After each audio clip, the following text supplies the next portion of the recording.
Class 11th का physics है और चैप्टर का नाम है मोशन इन ए प्लेन, जो एनसीईआरटी एक्सरसाइज सॉल्यूशन है।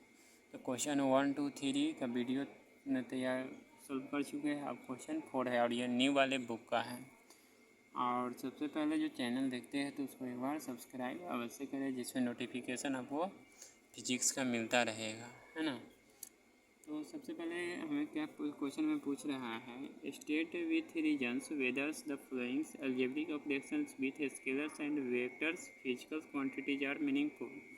यानी पूछ रहा है रीजन देते हुए ये बताना है कि फ्लोइंग अलजेब्रिक एक्सप्रेशन यानी निम्नलिखित में अलजेब्रिक ऑपरेशन में कौन स्केलर और वेक्टर फिजिकल क्वांटिटीज के लिए मीनिंगफुल रखता है। मीनिंगफुल मतलब होता है अर्थ रखना, ठीक है, अर्थपूर्ण, यानी इसको हिंदी में बोलते हैं अर्थपूर्ण, ठीक है, यानी पूरा मतलब रखता है उसको।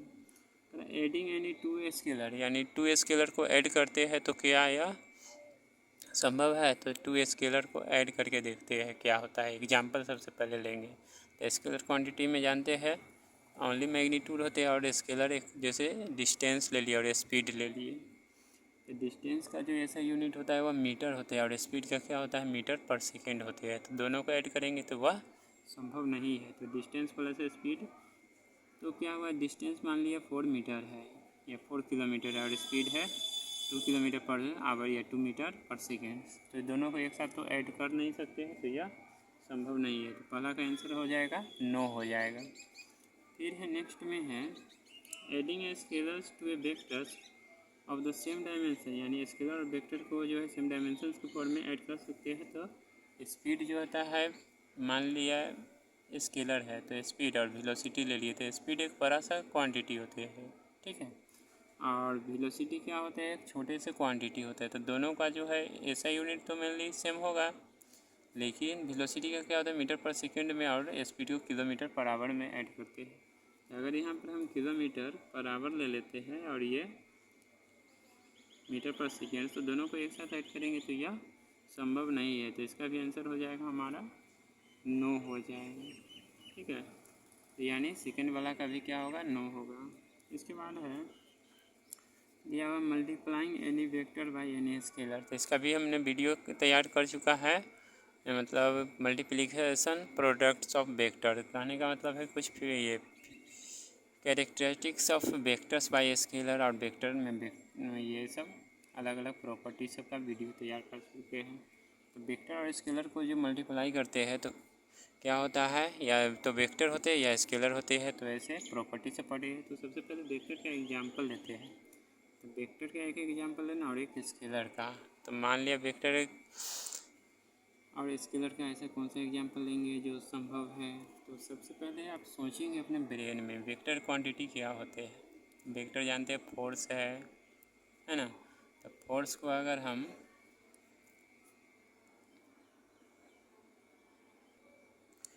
तो कहने का मतलब है मल्टीप्लाइंग एनी वेक्टर, यानी कोई एक वेक्टर ले लिया, जैसे फोर्स है तो फोर्स क्या हो गया, यह वेक्टर हो गया। और डिस्टेंस है ना, डिस्टेंस लेते हैं तो यह क्या है, दोनों एक साथ, तो ये संभव है। फिर सेकेंड एग्जांपल कोई और देखते हैं लेकर, यानी वेक्टर भी होना चाहिए और क्या होना चाहिए, स्केलर भी होना चाहिए। तो वेक्टर और स्केलर का दूसरा एग्जांपल ले लेते हैं, जैसे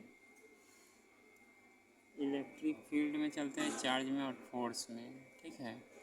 तो इलेक्ट्रिक फील्ड दूसरा एग्जांपल ले लिए, इलेक्ट्रिक फील्ड है ना, electric field into charge Q.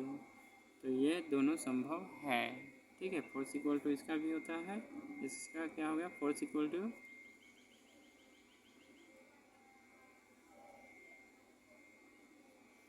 और इसका हो गया वर्क डन का। तो ये संभव है, तो इसका लिख देंगे और सी का answer yes.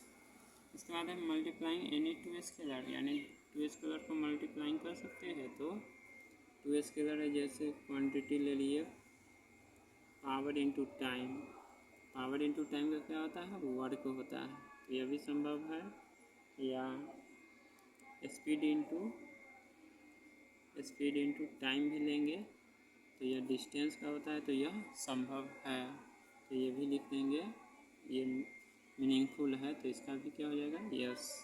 Adding any two vectors, यानी टू वेक्टर को ऐड कर सकते हैं, तो यह संभव नहीं है। जैसे फोर्स को और ठीक है, दूसरा एग्जांपल ले लेते हैं, फोर्स है और दूसरा इलेक्ट्रिक फील्ड है ना। तो ये दोनों तो वेक्टर है, लेकिन ये एक साथ ऐड होगा तो नहीं होगा, क्योंकि फोर्स का तो न्यूटन होता है और इलेक्ट्रिक फील्ड का क्या होता है, न्यूटन कूलम्ब इनवर्स। तो ये एक साथ तो ऐड होगा नहीं, है ना। ऐसा यूनिट से ही मालूम चला, ये दोनों एक साथ ऐड होगा ही नहीं।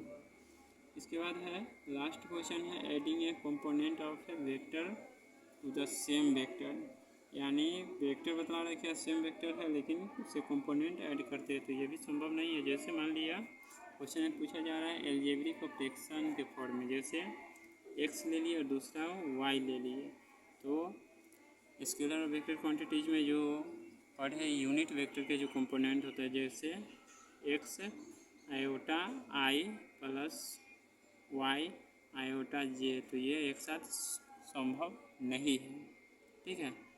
जैसे ग्राफ में इसको देखेंगे तो ग्राफ में इस तरह से कंपोनेंट बनाते हैं, तो यह हॉरिजेंटल के लिए x हो गया और ये वर्टिकल से ये y हो गया। तो अगर इस दोनों को एक साथ ऐड करेंगे तो यह एक साथ संभव नहीं है। सेपरेट अलग अलग फॉर्म में होंगे लेकिन एक साथ नहीं। यहाँ पूछा जा रहा है क्वेश्चन में एल्जेब्रिक ऑपरेशंस के फॉर्म में होना चाहिए मीनिंगफुल्स।